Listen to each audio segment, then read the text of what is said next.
마태복음 5장 1절에서 9절 말씀. 예수께서 무리를 보시고 산에 올라가 앉으시니 제자들이 나아온지라.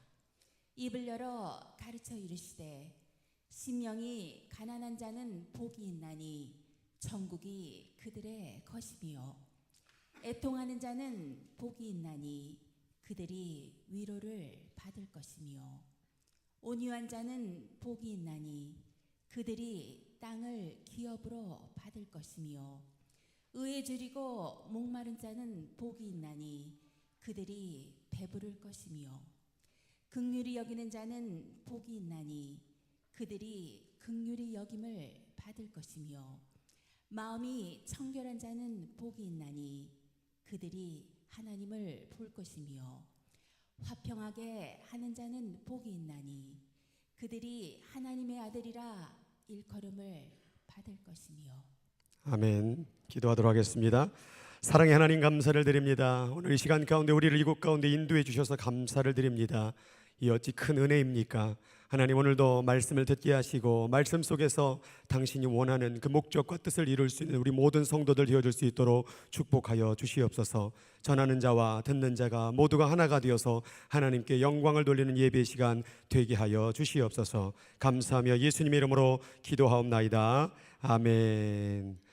반갑습니다. 우리 전후 좌우 바라보면서 인사하도록 하겠습니다. 주님의 평화가 임하기를 기도합니다. 주님의 평화가 임하세요. 샬롬.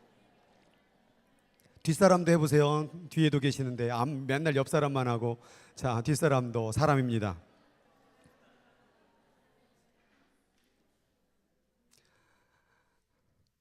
오늘 하나님의 나라 세우기 7번째 말씀 같이 전하도록 하겠습니다. 오늘의 제목은 화평하게 하는 자입니다. 화평하십니까? 우리 교회 성도는 그냥 너무나도 사랑이 넘치는 것 같아요. 예수님 말씀하셨어요. 분쟁하는 나라마다 다 황폐해지고 분쟁하는 집은 다 무너지느니라. 나라도 집도 뭐 가정도요, 돈 잘 벌고 잘 먹고 잘 살아도요, 화평하지 않으면요 행복하지가 않은 것입니다. 그렇죠? 오늘 이렇게 나왔어도 어제 부부싸움 하신 분들, 예배 오기 전에 부부싸움 하신 분들 마음이 좀 편치 않으시죠? 어젯밤에 제가 싸우지는 않았는데 만약 싸웠다고 한다면 오늘 말씀을 전하는데 굉장히 불편했을 것 같습니다. 그렇죠? 가정이든 교회든 싸우지 말아야 됩니다. 분쟁하지 말아야 됩니다. 화목해야 됩니다. 그래야 나라가 서고 가정이 서고 이 교회가 설 줄 믿습니다.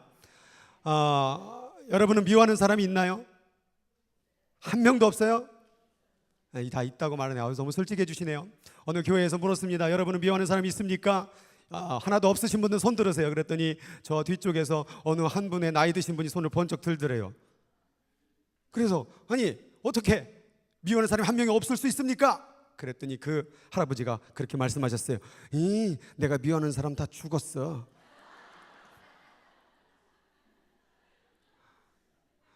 미워하는 사람 있었지요? 또 없을 수가 없다라는 사실입니다. 왜 자꾸 우리는 미워할까요? 미워하면 미워할 수 있죠 라고 너무 쉽게 생각하는 것 같아요. 근데 가정 가운데서도 그 불화, 화평이 이루지 못하면 결국 가정도 무너지게 되는 모습도 보게 됩니다. 예수님이요 이웃에 대해서 이렇게 말하는 모습을 향하여서 오늘 엄청난 무서운 말씀을 해주셨습니다. 우리 한번 같이 읽도록 하겠습니다. 형제에게 노하는 자마다 심판을 받게 되고 형제를 대하여 나가라 하는 자는 공회에 잡혀가게 되고 미라는 놈이라 하는 자는 형제에게 화나는 사람 심판을 받게 될 것이다. 형제에게 라가라는 말은 원어로 머리가 텅 빈, 너 머리가 비었구나, 너 머리가 좀 약간 바보 같구나, 그렇게 말하면 공회에 잡혀가게 되고 미련한 놈이다 라고 말하게 되면 지옥불에 들어가리라. 여기 어떻게 화 안 내보신 분 있으세요? 이 바보 같으니라고, 이 어리석은 같으니라고, 머리가 비었니? 이런 말들을 다 해보시지 않았습니까? 그런 사람들은 지옥에 들어가리라. 예수님은 도대체 그게 무엇이길래 저 화낸 거 하나 가지고, 바보라고 말한 것 가지고, 어리석다고 말하고 미련하다고 말한 거 그거 하나 때문에 지옥까지 꺼내시면서 얘기하시는 이유가 뭘까? 오늘 저 말씀에 대한 이유를 함께 말씀을 통하여 풀기를 원합니다. 먼저 이 말씀을 이해하기 전에는 여러분이 예배가 뭔지를 알아야 돼요. 예배라는 단어는 영어로 worship이라는 단어와 service라는 두 단어를 사용합니다. worship이라는 것은 worsh하고 ship과 같이 이루어진 관계를 얘기하는 거예요. 우리가 그래서 하나님께 예배를 드린다라는 것은 하나님이 나의 가치 있는 관계가 될 때 그것을 worship한다, 예배한다 라고 말하고 있는 거예요.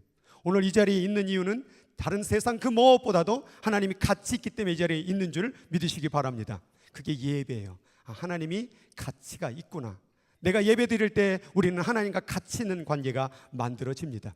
그러한 가치 있는 관계를 만든 사람은 이제 결과적으로 어떤 일이 벌어지느냐, 나의 인생을, 나의 삶을 서비스하게 되는 거예요. 서브하게 되는 거예요. 헌신하게 되고 봉사하게 되는 것이에요. 그래서 예배라는 것은 관계적 의미와 결과적 의미가 하나가 되어질 때에 온전한 예배를 드리고 있다 이 말이에요.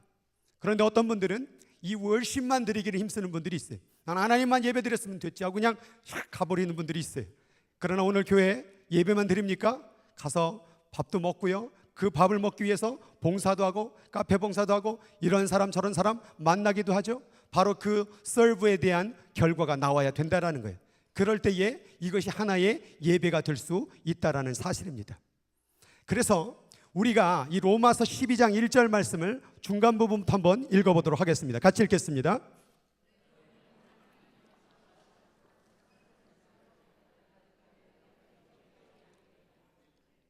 헬라어에는 육체라는, 몸이라는 단어가 두 가지가 쓰입니다. 하나는 소마와 하나는 사륵스라는 말이에요. 소마라는 말은 뭐냐면 사람의 마음, 육체, 영혼, 사람의 영과 육과 혼, 이 세 가지가 다 포함한 단어예요. 그게 바로 소마예요. 그러니까 우리의 전부를 얘기하는 거예요. 그러나 사륵스라는 말은 이 물질 혹은 육체라는 단어예요. 그러니까 우리의 육체만을 가리킬 때에 물질적인 것만 얘기할 때는 사륵스를 얘기하는 거예요. 그럼 지금 하나님께서 너의 몸을 하나님이 기뻐하는 거룩한 산 제사로 드리라 라고 말할 때는 저 몸이 소마겠습니까? 사륵스겠습니까? 사륵 소마? 뭐 소마? 뭐 어떤 게 맞는 것 같아요? 사륵소마? 막 이렇게 얘기하시는데 소마입니다. 껍데기 몸만 드리려고 하지 말고 너의 마음과 육체와 너의 영혼이 온전히 다 드리는 예배가 하나님이 기뻐하는 거룩한 영적 예배다라고 말하고 있는 거예요. 오늘 껍데기만 오면 안 돼요. 오늘 마음도 여기 있어야 돼요. 지금 막 집에 머리 생각에 막 돈 걱정하고 저런 생각 이런 생각 마음이 뺏기면 안 됩니다. 하나님께 집중해야 됩니다. 또한 여러분의 영혼도 예배를 드려야 된다는 사실입니다. 다시 말해서 예배라는 것을 얘기할 때에 오늘 이 자리에 있는 것만이 예배가 아니죠. 교회 밖으로 나갔을 때 나의 정신, 나의 마음, 나의 영혼이 다 어떻게 해요? 따라다니지요? 그러니까 내가 살아가는 삶의 모든 순간순간 인생의 전부가 바로 예배라는 얘기예요. 그래서 너의 인생을 하나님이 기뻐하는 거룩한 산제사로 드리라. 그리하면 이것이 너희들의 영적 예배라 라고 말하고 있는 거예요. 그러니까 지금 오늘 우리가 이렇게 예배를 드리고 있지만 시간적으로는 이게 예배지만 예배는 멈춘 적이 없어요. 이 예배 시간이 끝나도 예배는 계속 이어지는 거예요. 그래서 교회 안에도 예배고 교회 밖에도 예배예요. 교회 안에서도 하나님과 가치 있는 관계가 만들어지고 교회 밖에서도 하나님과 가치 있는 관계가 만들어지는 게 예배예요. 교회에서도 교회에서 봉사하고 헌신하지만 교회 밖에서도 헌신하고 봉사하는 거예요. 아이고 아무개 집사님 머리가 텅 비었어? 이렇게 말하면, 예배 시간에 말하면 어떤 기분이 드십니까? 기분이 나쁘죠? 그런데 우리가 그 말을 어디서 말해야 합니까? 집에 가서, 직장에서, 사업을 하면서. 예전에 제가 아르바이트를, 샌드위치 만드는 아르바이트를 뉴욕에서 하고 있었는데 옆에 있는 그 스페니쉬계 남성이 야, 나 한국말 할 줄 안다? 그랬더니 뭔데? 이 새끼 저 새끼 쌍무 새끼 빨리빨리 해. 너 어디서 그 말 들었니? 네 사장이 말했어. 나보고 이 새끼 저 새끼 빨리빨리. 그 사장님이 누구냐? 교회 장로님이셨어요. 장로님이란 분이 교회에서는 어떻게 하겠습니까? 안녕하십니까, 평안을 빕니다, 이랬던 분이 직장만 가면 이 새끼 저 새끼 이놈의 새끼 이렇게 말한다면 교회 안에서만 예배드리고 교회 밖에서는 예배를 드리지 않고 있다는 얘기예요. 저 몸이라는 것은 인생을 얘기하는 거예요. 내 모든 삶을 얘기하는 거예요. 그럼 오늘 교회에서도 이런 아름다운 모습이 교회 밖으로도, 가정으로도, 직장으로도 이어져야 되는데 이 예배를 왜 끊어버리냐 이 말이에요. 그래서 준비 찬양 없어요. 그런 거 뭘 준비해요? 예배를 위해 준비하고 예배는 여러분이 태어날 때부터 이미 시작됐습니다. 여러분이 예배가 끝나도 예배는 멈춘 적이 없어요. 하나님의 관계가 멈춘 적이 있습니까? 하나님을 위해서 사는 게 멈춘 적이 있느냐 이 말이에요. 멈출 수 없기 때문에 삶은 준비 찬양 그런 게 없어요. 준비기도 없어요. 뭘 예배를 위해 준비기도, 그러니까 형식적으로 그렇게 말은 하지만 신학적으로는 옳지 않은 거예요.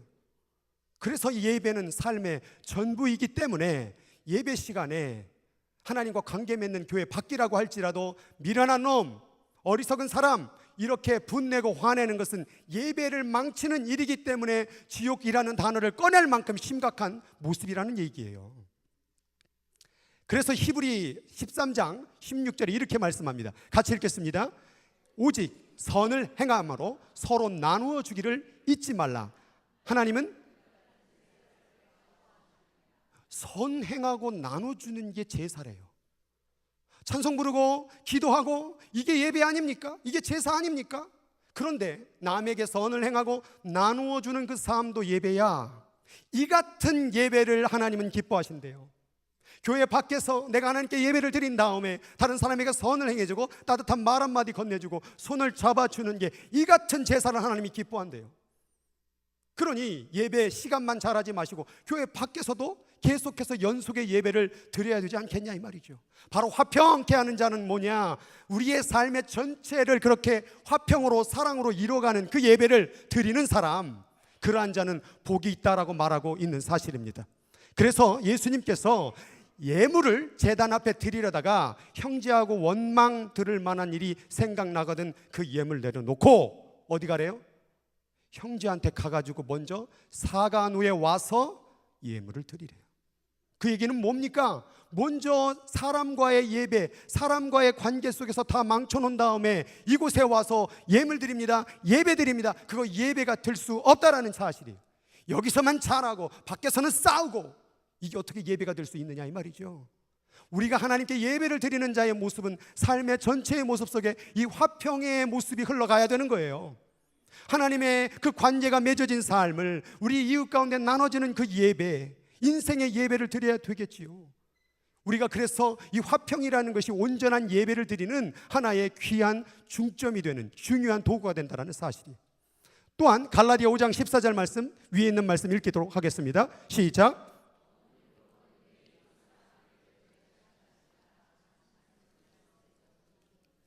세 번역으로 보니까 내 이웃을 내 몸과 같이 사랑하여라 하신 한마디 말씀 속에 뭐예요? 이게 다 들어있대요. 이 성경을요 한마디로 얘기한다면 내 이웃을 내 몸과 같이 사랑하라요. 하나님 사랑은 안 해야 되나요? 여러분, 하나님을 사랑하면요 자동적으로 이웃을 사랑하게 돼 있어요. 여러분이 이웃을 사랑하지 못하는 이유가 있어요. 하나님을 전심으로 사랑하지 못하기 때문에 그런 거예요. 제가 하나님을 가득 채운 성령의 충만을 받고 나니까요 왼수가 예뻐 보이더라니까요. 동네에서 깡패 하나 있었거든요. 저를 맨날 주먹질을 하고 막 돈을 뺐던 애가 있었어요. 그런데 성령 충만을 받고 하나님으로 가득 채워지니까 걔 얼굴이 예뻐지더라고요. 그래서 교회 가자라고 말했죠. 그랬더니 걔가 이 새끼가 한 대 맞으려고 때려. 미쳤네 이거. 때려. 너 교회 나갔으면 좋겠어.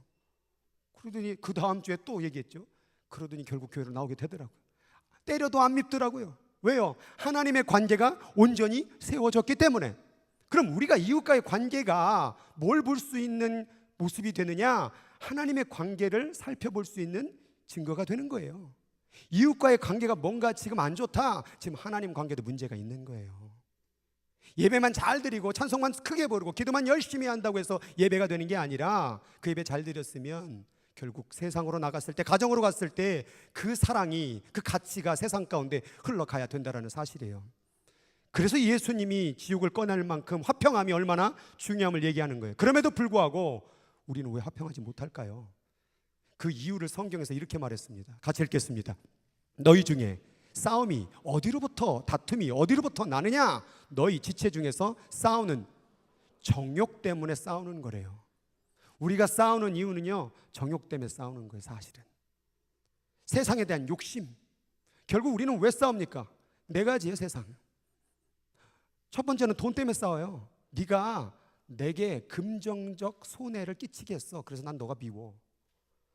돈 꾸고 안 갚았잖아. 그러니까 난 널 증오해. 왜 싸우셨어요?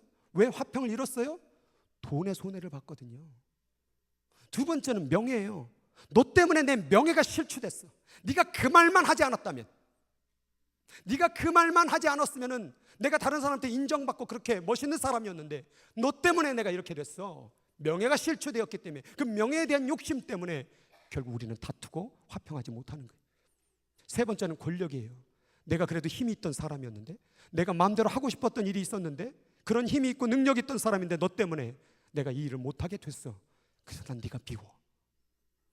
네 번째는 쾌락이에요. 나는 좀 편하고 싶거든, 나는 재미있고 싶거든. 근데 네가 나를 불편하게 만들었어. 내 마음이 좋지가 않거든. 네가 하는 그 말, 네가 행동하는 그 행동, 그게 내 쾌락을, 재미를 누리는데 불편해. 그래서 싸우는 거예요.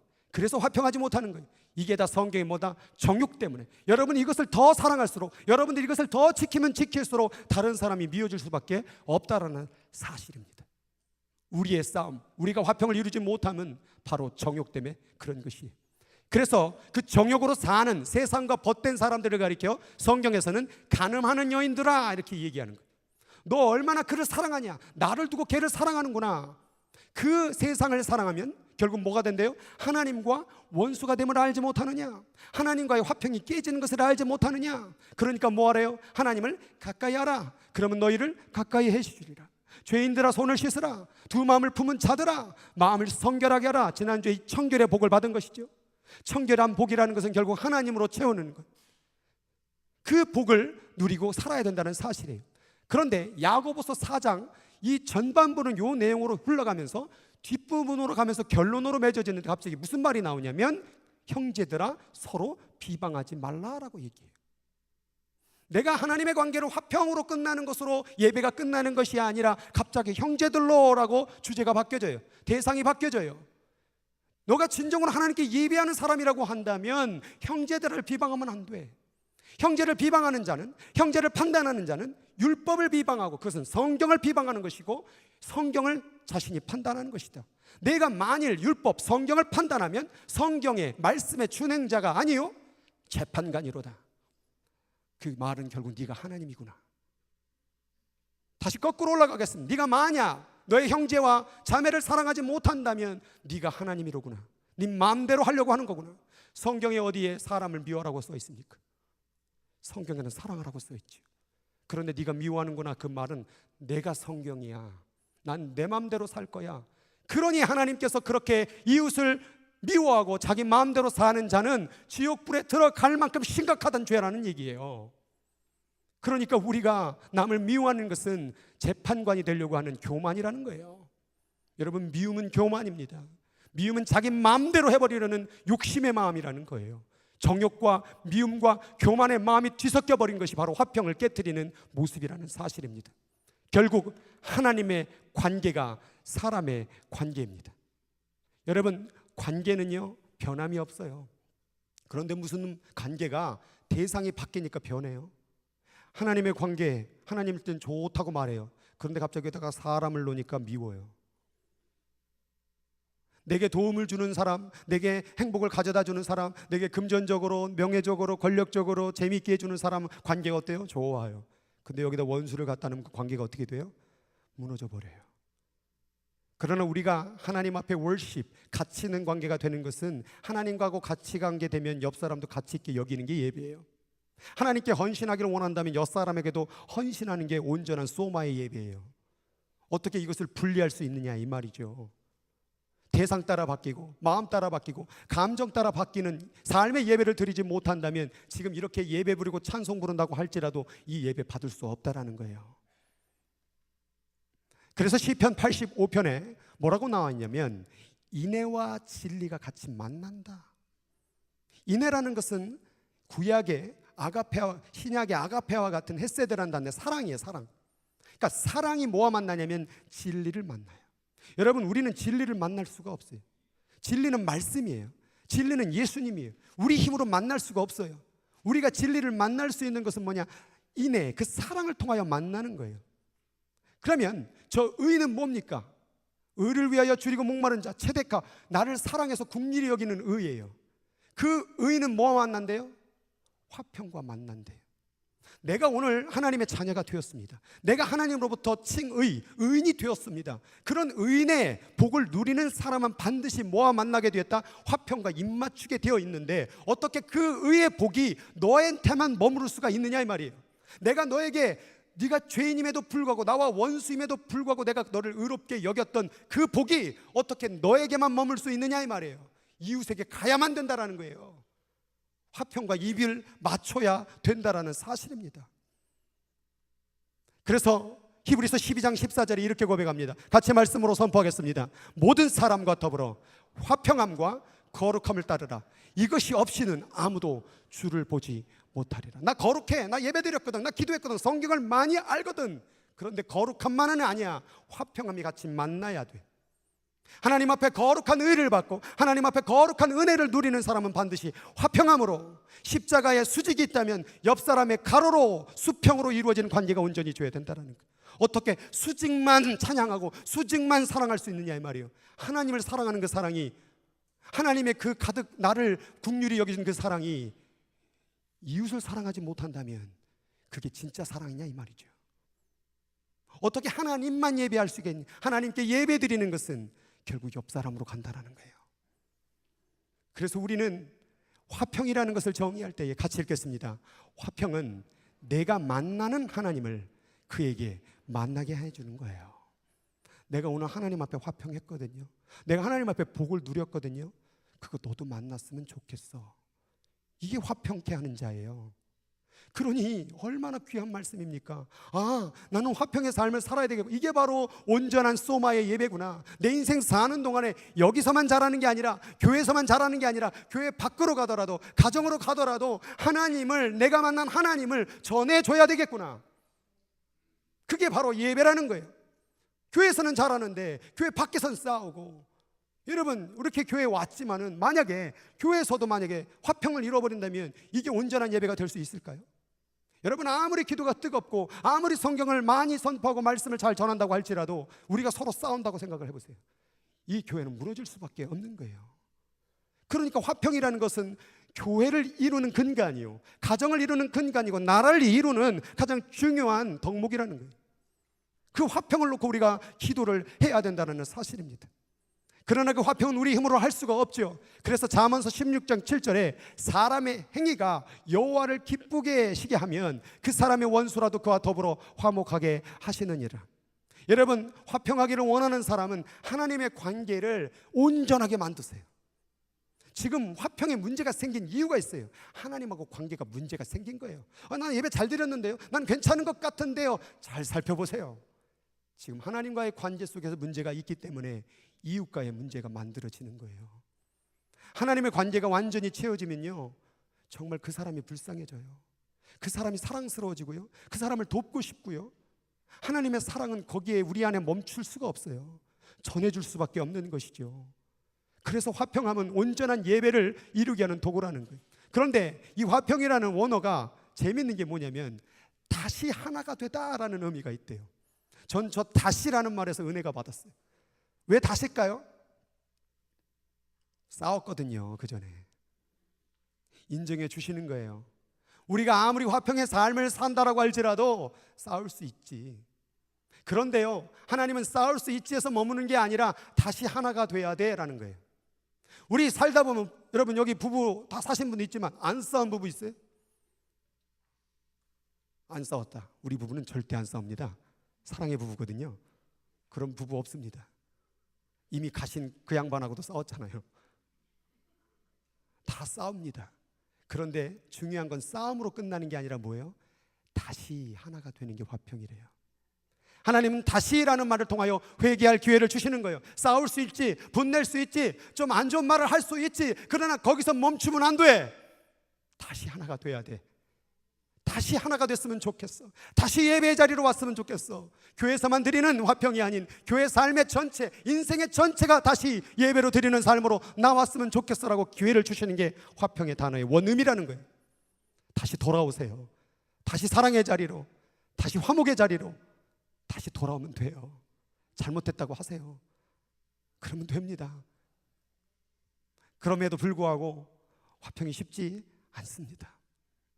화평이 쉽지 않은 것을 잠언서 18장 19절에는 뭐라고 했냐면 노엽게 한 형제와 화목하기가 견고한 성을 취하는 것보다 어렵고 이러한 다툼은 산성 밑장과 같으니라.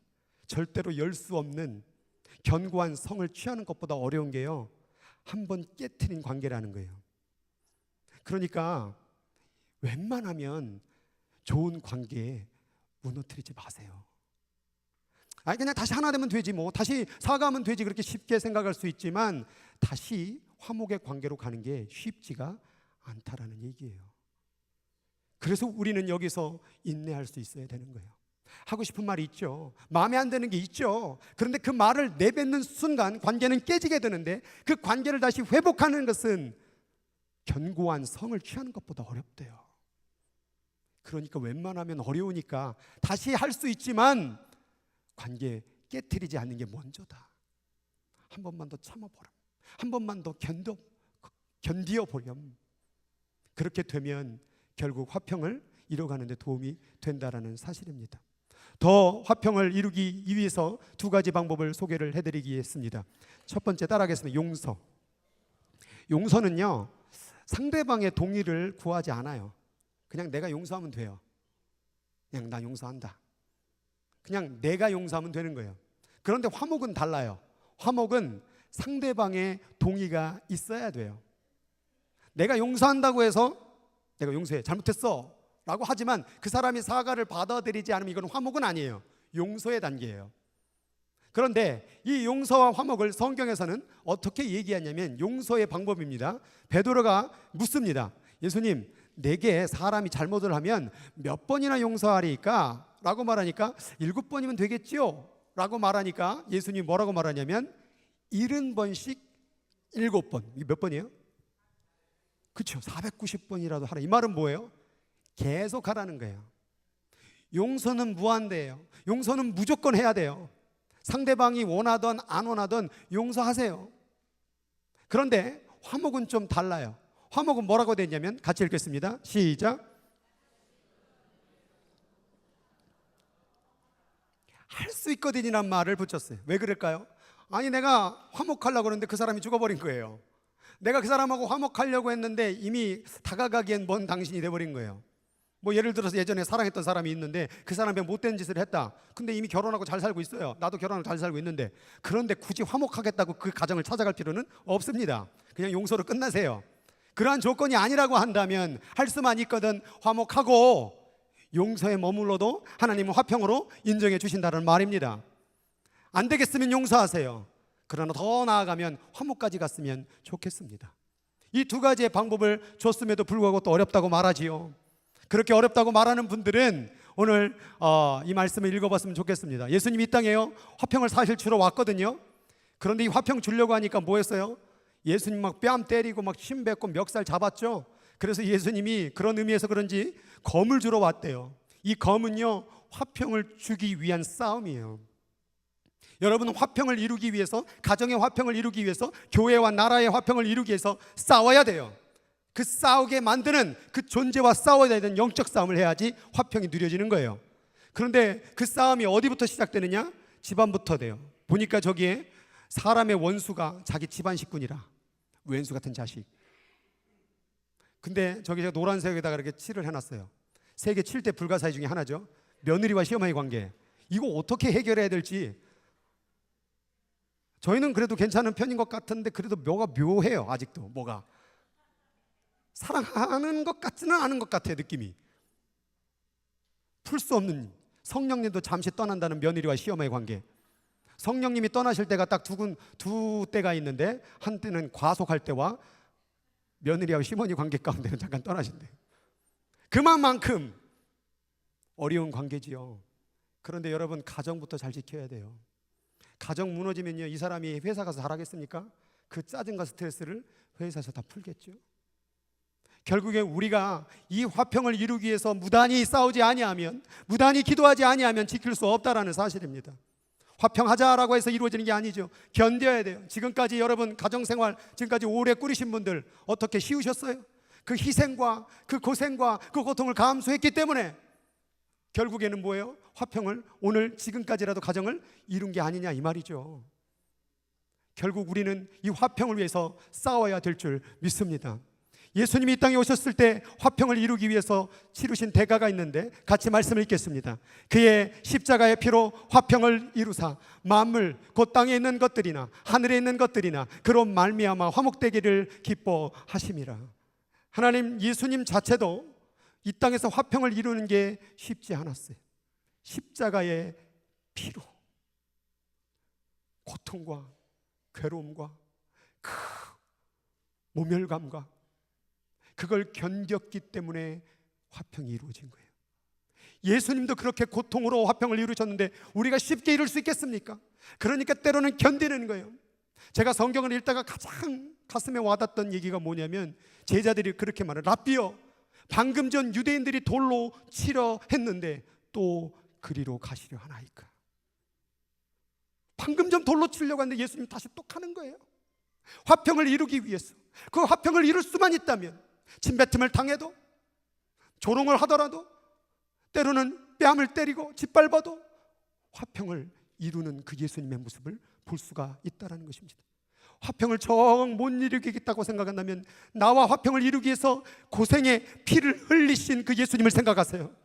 예수님도 나와 화평하려고 목숨을 드렸는데 나 또한 그를 용서해야지, 화평해야지. 이게 바로 온전한 예배라는데 이렇게 화평을 이루지 못하면 지옥불에 들어갈 만큼 하나님은 마음이 아프다라고 말하고 있는 거예요. 왜요? 이 화평을 위해서 예수님의 핏값이 들어있거든요.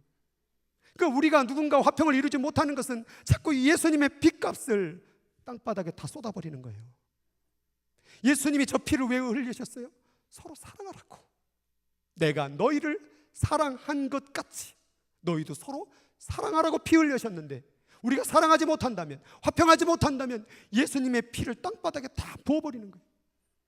그러니 지옥이란 말이 나오는 거예요. 예수님이 흥분하시는 거예요. 내가 이 땅에 왜 왔는데. 예수님의 피를 기억하며 우리 손을 내밀어 봅시다. 따뜻한 말 한마디 건네줘 봅시다. 마음 가운데 용서가 안 되는 사람을 용서해 봅시다.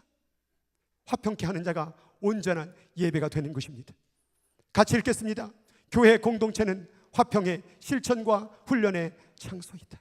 여러분, 여기 왜 오셨어요?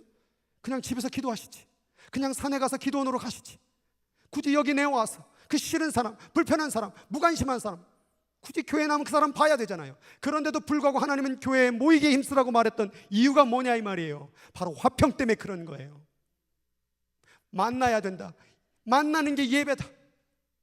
만나서 부대끼고 때로는 아프기도 하지만 사랑의 말로, 용서의 말로, 때로는 싸우기도 하지만 품어주고 안아주는 것이 교회이다. 목장 모임을 하고 있습니다. 그거 왜 모여요? 목장 모임이 바로 그 화평을 이루는, 하나님의 온전한 예배를 이루는 그 장소이기 때문에 그런 것이에요. 제가 목장 예배를 저희 구역 담당으로 몇 군데 가보니까 그 구역 안에는 남편분이 안 믿는 분들도 있었고 자녀분이 안 믿는 분들도 있었고 가정 가운데 어려움이 있는 분들도 알겠더라고요. 오늘 이렇게 얘기할 때는 여러분이 어떤 상황인지 몰랐지만 목장으로 들어가니까 그 삶과 삶을 나누니까 그 사람에서 알게 되는 거예요. 그 알게 되는 그 현장이 예배라는 거예요. 여기만 예배가 아니라 교회 밖에서도 예배가 된다라는 얘기예요. 내 직장에서도, 사업에서도. 그러니 우리가 이 교회에 나오는 이유는 바로 온전한 월십과 그리고 세상의 이웃과의 관계 가운데 월십을 만들기 위해서 이 자리에 나온 거예요. 근데 어떤 분들은 예배를 드리고 뭐가 그렇게 급하신지 막 가셔. 그냥 예배 드렸으니까 전 갑니다. 요즘 목장끼리 만나게도 무슨 뭐 선교 좀 만나, 아이고 난 그런 거 예배 드리면 됩니다 하고 막 가면 그거 예배 아니에요. 그건 그게 무슨 예배예요? 예배를 그냥 끊어버렸잖아요. 예배 중간에 나가버린 거예요. 그건 이제 예배가 시작되는 거예요. 진짜 예배가. 그 받은 은혜를 찾아가는 거예요. 그래서 같이 밥을 먹는 거예요. 마음에 안 드는 사람하고 같이 밥 먹고 이야기를 나누는 게 그게 목장이에요. 그게 교회가 돼야 된다는 거예요. 그거 안 하면 이거 모일 필요가 없습니다. 그냥 목사니 뭐니 이거 다 없애세요. 그냥 집에서 예배 드리세요. 여기 모인 이유가 바로 화평, 그것 때문에 여기 모인 거거든요. 그러니 교회 가운데 그런 사람을 좀 만나야죠. 제가 청년들 세 가족이 오면요 교육을 합니다. 1, 2주 정도 하고서는 쭉 가르친 다음에 이제 두 번째 주제가 사랑이에요. 바로 이거 화평. 그리고 뭐라고 말하냐면 가서 많이 만나세요. 목장 가운데 만나는 게 교회의 의미가 있습니다. 가면요, 여러분 마음에 안 드는 애들 있을 거고요, 불편하게 하는 사람도 있을 거고요, 말 안 하는 애들 있을 거고요, 자꾸 비난하는 애들도 있을 거고요, 자꾸 지적하는 애들도 있을 거예요. 근데 그런 사람을 만나세요. 만나면요, 훈련되어져요. 그러면 여러분의 나중에 가정을 지킬 수 있어요. 여러분, 한 사람의 인격체 안에 몇 가지의 모습이 들어있는 것 같아요? 정말 여러 가지 모습이 있어요. 화내는 나, 웃는 나, 짜증내는 나, 답답해하는 나, 지적하는 나, 말 많은 나, 다 들어있어요. 그런데 세상에 이렇게 사람들을 만나면서 이런 사람 저런 사람 다 만나게 되면요, 나중에는요, 우리 가정이요, 우스워 보여요. 아이고 저거 접대 누구 그 사람 그건데, 아이고 이거 뭐 넘길 수 있지 뭘. 쉬워지는 거예요. 그래서 화평케 하는 자는요, 복이 있는 거예요. 그들이 하나님의 아들이라 일컬음을 받게 된대요. 아들이라는 말은 뭐 딸 되신 분들이 좀 서운할 수 있는데, 이스라엘 성경 언어가 남성 언어이기 때문에 그렇습니다. 어쨌든 그 아들이라는 말에는 왕적 신분이 들어간 의미예요. 그러니까 예전에는 왕을 남자로 삼았잖아요. 그러니까 내가 너를 왕으로 삼아주겠다는 거예요. 신의 아들, 신의 왕적 권위를 너에게 주겠다, 그 말이에요. 화평케 하는 자가. 지난번 제가 간증 가운데 전도사 때 젖꼭지 사건 기억하세요? 그 이유가 2부가 궁금하지 않습니까? 자, 모르신 분들을 위해서 잠깐 얘기를 드린다면, 예배 10분 전에 와서 한 안수 집사님 와서 뭐 레크레이션 사회를 부탁을 드립니다 했는데, 예배 드려야 됩니다, 바쁩니다 라고 하는데 제 젖꼭지를 꼬집었어요. 그래서 지금 뭐 하시는 거예요 집사님이, 젖꼭지를 교회 예배 10분 전에 이렇게 꼬집냐고 막 화를 냈지요. 화를 낸 다음에 그 사람의 관계가 깨졌습니다. 그런데 거기서 멈추지 않고 이분은 자기 아내에게 말했겠죠. 그 아내분이 우리 주일학교 교사예요. 권사님이셨는데. 그래서 회의를 하는데 우리 교사에 모이겠습니다. 그분이 안 와요. 그 아내분이. 그래서 아무개 선생님 불러주세요. 안 와요. 제가 직접 갔습니다. 아무개 권사님, 선생님 회의하는데 모이셔야죠. 예, 먹고 갈게요. 뭘 드시고 계셨어? 네, 알겠습니다. 기다리겠습니다. 기분이 영 좋지 않았어요. 선생님들 다 내보냈습니다. 한 기다리는 시간이 한 2분에서 3분이 됐어요. 사무실로 오는 발걸음 소리가 들려옵니다. 따각, 그 구두 있잖아요, 여성 구두. 따각 따각 따각. 순간 이제 그 발자국에 맞춰서 싸워 말어, 싸워 말어, 싸워 말어, 따각 따각 따각 따각 따각. 그 순간에 문이 쫙 열렸어요. 어떻게 해야 될까? 하나님의 마음을 생각했어요. 순간 저도 모르게 양 무릎에 무릎이 꿇렸어요. 털썩. 권사님 죄송해요. 제가 못나서 그렇습니다. 그리고 울었어요. 그 권사님이 자기 앞에 꿇은 그 전도사를 바라보면서, 아니에요 전도사님, 제가 잘못했어요. 제가 잘못했어요. 그렇게 같이 엉엉 울고, 그 선생님이 저를 얼마나 도와주는지. 이게 화평케 하는 거예요. 힘들죠. 무릎 꿇는 것, 사과를 하는 것, 용서를 구하는 것 힘들죠. 그런데 그 화평을 이루면요, 천국이 열려지더라고요. 제가 비난받을 때, 제가 고생당할 때 그분이 제 앞장을 서서 막아주시더라고요. 한 번은 주일학교에가 막 같이 노는 가운데 제 안경을 확 뺏어버렸어요. 그래서 안경을 뺏었는데 얼른 줘. 그랬더니 걔가 안경을 주는데 제 얼굴에다 집어던졌어요. 탁 안경에 맞았죠. 갑자기 화가 확 났어요. 야, 전사님 안경을 이렇게 던지면 어떡해? 근데 걔가 따라하는 거예요. 전사님 안경을 이렇게 던지면 어떡해?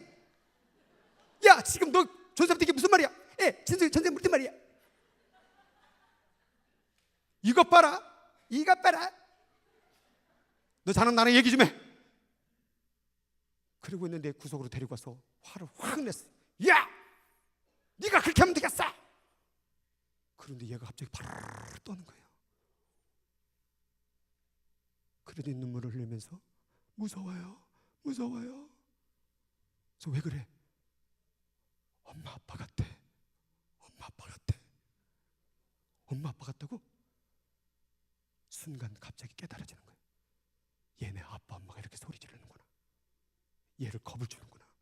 공포에 떨고 있는 거예요. 그래서 걔한테 사과를 했어요. 미안하다. 내가 네 마음 알아주지 못해서 미안하다. 나중에는 그 애가 집으로 돌아갔죠. 근데 얘가 엄마가 찾아왔어요. 그래서 어쩐 일이냐고. 여기 전도사님이란 분이 누구예요? 네, 접니다. 도대체 애한테 어떻게 하신 거예요? 뭐 한 건 없는데요. 그래서 얘가 일렀구나. 야, 난 끝났다. 어떡하지?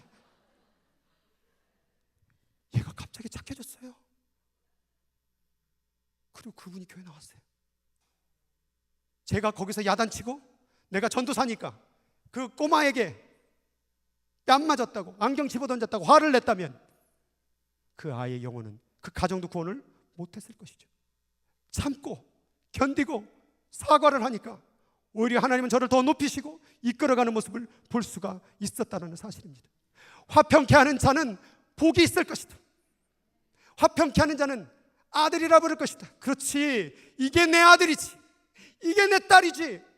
내 딸은 그렇게 안 하거든. 내 아들은 그렇게 안 하거든. 내 아들은 화평케 하고 살아. 이게 바로 내 아들이야 라고 자랑하고 싶은 거예요. 여러분을 자랑하고 싶은 거예요. 하나님이 그렇게 자랑하고 싶은 그 하나님의 마음을 모르고 왜 우리는 화평의 삶을 이루지 못하냐 이 말이죠. 저기 영어를 보니까 peacemakers, 복수예요. 복수. 나만 만드는 게 아니라 우리 같이 만들어가자. 너만 화평하는 게 아니라 나도 화평을 같이 만들어가는 교회가 되어보자. 그런 가정이 되어보자. 그러면 복이 있을 것이야. 그게 바로 내 자식들이야. 나는 그런 사람을 내 자식이라 부를 것이야. 그것이 바로 오늘 하나님의 말씀이라는 사실입니다. 마음에 좀 불편한 분들이 있습니까? 좀 마음 가운데 상처가 있는 분들이 있습니까? 여러분 하나님의 자식이라고 한다면 용기를 내어서 다가가세요. 손을 내밀어 보세요. 목장으로 한번 가보세요. 좀 마음에 안 들고 부딪혀 보고 좀 만나기 싫은 사람하고 대화를 나눠보세요. 교회 공동체에서 옆 사람에게 예배 시작할 때마다 왜 자꾸 인사를 시키는 줄 아세요? 그게 화평 연습하는 거예요. 그러니까 자꾸 인사하는 거죠. 옆 사람에서 누가 예배를 드리고 있는지, 뒷사람은 누군지 알고 예배 드려야지. 우리가 함께 알아가고 함께 화평을 이루어가는 이 모습이 바로 하늘나라, 천국이 임하는 것을 얘기하는 거예요. 이 교회가 그렇게 될 때 하나님은 더욱더 풍성하게 부흥을 허락해 줄 믿습니다. 화평을 이뤄 가십시오. 화평하는 자는 복이 있나니 그들이 바로 내 자녀들이다. 일컬음을 받을 것이다. 이 복을 누리는 저와 여러분 되기를 주의 이름으로 축원합니다. 기도하도록 하겠습니다. 오늘 같이 기도하는 가운데 눈을 감아 보겠습니다. 생각해 보겠습니다. 마음 가운데 불편한 사람은 없으세요?